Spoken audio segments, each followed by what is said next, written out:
આજે છે નવરાત્રી દિવસ ત્રણ. આજે તો આપણે ચીફ ગેસ્ટમાં બોલ્યા અને આપણે સ્ટેજ ઉપર આવી ગયા છીએ. માણસો ફોટો માટે ઉમટી પડે છે અને આપણે મજાકથી અટકે. આપણે ભાઈબંધનો ડીજે લે એટલે આપણે જે વસ્તુ થોડી ઘટતી હતી આપણે વસ્તુ દેવા આવી. આ ભાઈબંધને જ આપણે વસ્તુ પકડવા નથી, વસ્તુ પકડી દીધી છે. ધીમે ધીમે ઘરમાં અહીં ગરબા ચાલુ કરી દીધા છે. હજી પેલા ઘરમાં ગરબા ચાલુ થાય ત્યાં સુધી આપણે બધા ભાઈબંધને ભેગા કરી લઈએ. આ મિત્રને મારી જેમ ગરબા રમતા તો નથી આવડતા, પણ ગમે એ ગીત ચાલુ હોય એની પર ટીટોડો તો રમતો જ હોય. તે વિદેશથી ભૂરીએ આવે છે રમવા. ગમે એ ગીત ચાલુ હોય એને મગજમાં એક જ છે કે ટીટોડા રમવાનું. માંડ ટીટોડા લેતા ભૂલવાડી હોય તો આપણે ગોળ રમતા ભૂલવાડી દે આ ભાઈ. ને પછી શું તમારા ભાઈએ 2-3-4 રાઉન્ડ તો મારી લીધા ગરબાના. આપણે વ્લોગ બનાવીને આવી રીતે વિડીયો ને ઉતારીએ એવું જિંદગીમાં બને નહીં.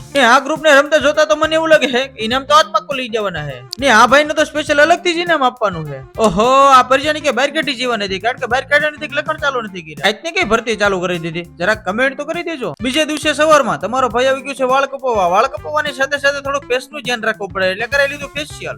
મફત ની ચા પીવી આપણી દોસ્તની દુકાને આવી ગયો છે. વિડીયો ગમે હોય તો